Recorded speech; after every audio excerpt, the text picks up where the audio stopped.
Subscribe to Awaaz today. Click on the bell icon for latest national and international buzzing news.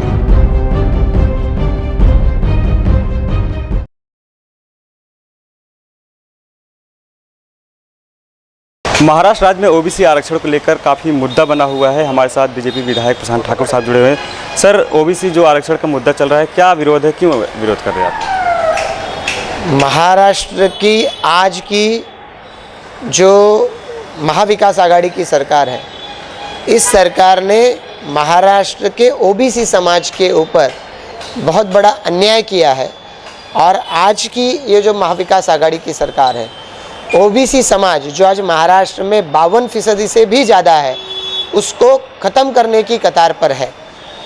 हमने देखा है 2019 साल के दिसंबर से सुप्रीम कोर्ट में मामला चला था। सुप्रीम कोर्ट ओबीसी आरक्षण को लेकर महाराष्ट्र की सरकार को पूछता रहा कि मागासवर्गीय आयोग का गठन करो, एम्पिरिकल डाटा सबमिट करो, और हम आपको ये डाटा जो आज है 50% के लिमिट में था, हम परमिशन दे देंगे।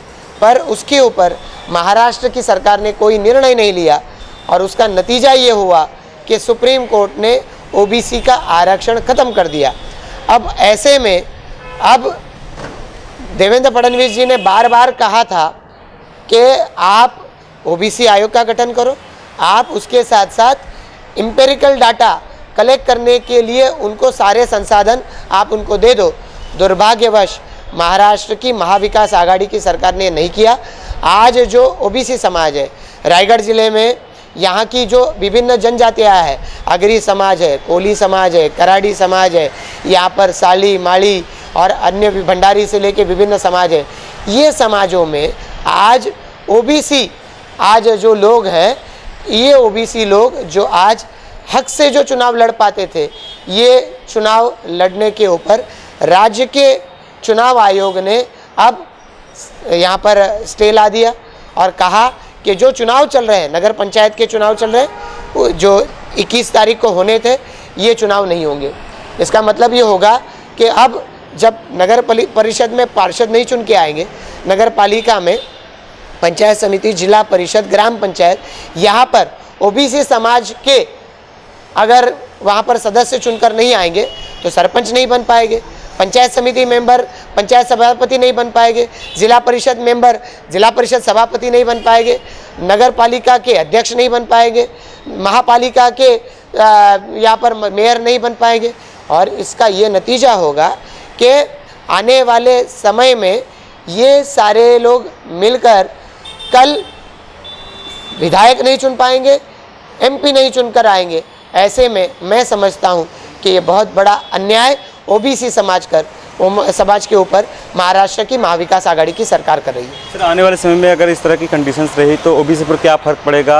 आने वाले चुनाव, जो आगामी चुनाव हो, उस पर क्या सरकार को देखने को मिलेगा, जो महाराष्ट्र राज्य सरकार है? जैसा कि मैंने बताया कि ओबीसी समाज को राजनीतिक क्षेत्र से दूर करने की एक साजिश शाहू फुले अंबेडकर जी के इस महाराष्ट्र में महाविकास आघाड़ी की सरकार कर रही है। भारतीय जनता पार्टी की सरकार इस राज्य में 2014 से 19 के बीच में रही और उस सरकार के दरमियान ओबीसी समाज के लिए देवेंद्र फडणवीस जी के नेतृत्व में अब इससे पहले कभी भी जो काम नहीं हुआ वो काम हुआ। ओबीसी का मंत्रालय का गठन हुआ, ओबीसी के लिए अलग अलग मंत्रालय खुला तो अलग अलग काम शुरू हुए। मराठा समाज जो ओबीसी आरक्षण की मांग करता रहा, उसको आरक्षण मिला, हाई कोर्ट में भी वो कायम रहा। पर जब से महाविकास आघाड़ी की सरकार आई, ओबीसी के ऊपर अन्याय हो रहा है, मराठा समाज के ऊपर अन्याय हो रहा है, जो पिछड़ी जनजातियां हैं उनके ऊपर अन्याय ये सरकार कर रही है। सरकार सिर्फ नाम के लिए फुले जी का नाम लेती है, अंबेडकर जी का नाम लेते हैं, शाहू महाराज का नाम लेती है, काम करते वक्त उनके सिद्धांतों को पूरी तरीके से भूल रही है। ऐसे में भारतीय जनता पार्टी को इस राज्य की जनता की ओर से उनकी आवाज़ को बुलंद करने के लिए संघर्ष करना पड़ेगा। अगर रास्ते पे उतरना पड़ा तो भारतीय जनता पार्टी रास्ते पर उतरेगी। भारतीय जनता पार्टी के हमारे राज्य के अध्यक्ष चंद्रकांत दादा पाटिल जी ने इसके ऊपर साफ तौर पर कहा है कि जब तक ये आरक्षण कायम नहीं होता ओबीसी के लिए, तब तक कोई चुनाव ना लिया जाए। राज्य सरकार क्यों सोच रही है ऐसा कि ओबीसी का राजनीतिक स्तर खत्म करना चाहती है? क्यों आपको ऐसा लग रहा है? राज्य सरकार के माध्यम से आज ओबीसी के आरक्षण के लिए जो पहल की जानी चाहिए थी वो क्यों की नहीं जा रही है। आज जब यहाँ पर हम लोग देखते हैं कि कोई एक राजू शेट्टी जब एमएलए बने, एमपी बने, तो इनके खिलाफ इस राज्य के एनसीपी के, कांग्रेस के लीडर्स ने क्या स्टेटमेंट दिया कि वो जैन समाज से है, उसको मराठा समाज एक्सेप्ट नहीं करेगा।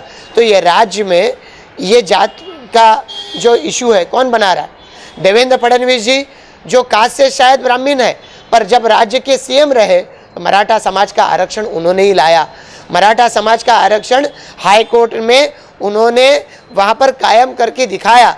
अगर वो आरक्षण कायम रहता तो लोग कहते कि आरक्षण हमको बीजेपी ने दिया, और यही एनसीपी की, कांग्रेस की सरकार नहीं ये दिखाना चाहती, ना ये देखना चाहती है। और इसके लिए तरह तरह के थियरीज सामने लाकर ये आरक्षण आज वो रद्द करना चाहते हैं और उसका ठिकरा भारतीय जनता पार्टी के सर पर फोड़ना चाहते हैं, जहाँ की इनकी अपनी सरकार जो आज सत्ता में है ये जिम्मेदार है इस तरीके का ओबीसी का आरक्षण समाप्त होने के लिए। सर, आगामी चुनाव को लेकर ये जातिवाद क्यों चल रहा है, ओबीसी आरक्षण, ये सब क्या लगता है आपको? कहीं ना कहीं कुछ हम भारतीय जनता पार्टी जिन सिद्धांतों को फॉलो करते हैं उसको कहते वक्त हम सभी जनजातियों को आगे लेके जाने की बात करते हैं। डॉक्टर बाबा साहब अम्बेडकर जी ने जो हमें यहाँ पर संविधान दिया है, उस संविधान के माध्यम से हमें जो आज अधिकार मिले हैं वो अधिकारों के ऊपर अगर सब लोगों में एकजुट हो जाएगा और एकजुट होकर सब कहेंगे कि आज हमें आरक्षण की आवश्यकता नहीं है, उस वक्त उस आरक्षण की मांग हम भी नहीं करेंगे। पर आज जो आरक्षण का अधिकार जिनको मिला था वो अधिकार समाप्त होना चाहिए। अगर महाविकास आघाड़ी ऐसा कहना चाहती है, जो कर तो रही है पर कहती नहीं, वो कहे और उसके ऊपर सब लोगों को राजी करे। भारतीय जनता पार्टी भी और उसके ऊपर सोचेगी। पर आज जब तक ये अधिकार संविधान का दिया हुआ ओबीसी पिछड़े जनजातियों को मिल रहा है, आज भी राज्य के कई सारे क्षेत्रों में इसकी आवश्यकता मालूम पड़ती है, तो ऐसे समय में ये आरक्षण मिलना चाहिए। ये जनता की मांग है। भारतीय जनता पार्टी जनता की इस मांग को सपोर्ट करती है। सर, आगामी चुनाव को लेकर ये सरकार पर क्या असर पड़ेगा, क्योंकि महाराष्ट्र राज्य में जो सरकार बनी हुई है, क्या असर पड़ेगा अगर इस तरह की जातिवाद हो रहा है? भारतीय जनता पार्टी जनता की आवाज़ को बुलंद करने का प्रयास कर रही है, जनता की आवाज़ को मुखर करके सरकार तक पहुंचाना चाहती है।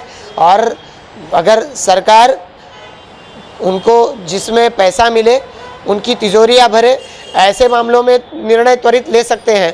पर जो राज्य के हित के हैं, राज्य की जनता के हित के हैं, ऐसे मामलों में अगर अनदेखी करे, अनसुनी करे, तो उनके कानों पर जाकर छिकने की भी भारतीय जनता पार्टी की तैयारी है। आंदोलन करेगी, अपने आप को कष्ट होगा चलेगा, पर जनता को कष्ट से बचाने की भारतीय जनता पार्टी की पूरी तैयारी है। लास्ट सवाल है कि ओबीसी आरक्षण को लेकर अगला कदम क्या रहेगा भारतीय जनता पार्टी का? भारतीय जनता पार्टी के अध्यक्ष चंद्रकांत दादा पाटिल जी ने ये चुनाव तब तक रद्द किए जाए जब तक ओबीसी का आरक्षण कायम नहीं होता, इसकी मांग की है। जो संविधान में था, अब कुछ समय के लिए राज्य सरकार की नादानियों की वजह से गया है, उसको कायम करो, ये हमारी मांग है। और तब तक चुनाव नहीं होने चाहिए, ये मांग चंद्रकांत दादाजी ने की है। ये भारतीय जनता पार्टी की मांग है। पूरे राज्य में आने वाले समय में इसको लेकर हम जो आंदोलन करने पड़ेंगे, राज्य की भारतीय जनता पार्टी हम सभी लोगों के साथ में चर्चा करके निर्णय करेगी और उस आंदोलन को लेकर हम आगे चलेंगे। बहुत धन्यवाद सर। महाराष्ट्र राज्य में ओबीसी आरक्षण को लेकर काफ़ी चर्चाएं चल रही है। इसी विषय को लेकर प्रशांत ठाकुर ने साफ शब्दों में कह दिया है कि महाराष्ट्र राज्य सरकार ओबीसी को राजनीतिक स्तर खत्म करना चाहती है, ये वो हरगिज़ नहीं होने देंगे। इसी विषय को लेकर उन्होंने हमारे साथ कई सारे संवाद साधा है। वीडियो जर्नलिस्ट कुणाल जयपाल के साथ पंकज दिनवंशी की रिपोर्ट, आवाज़ today, Panvel. Subscribe to Awaaz today.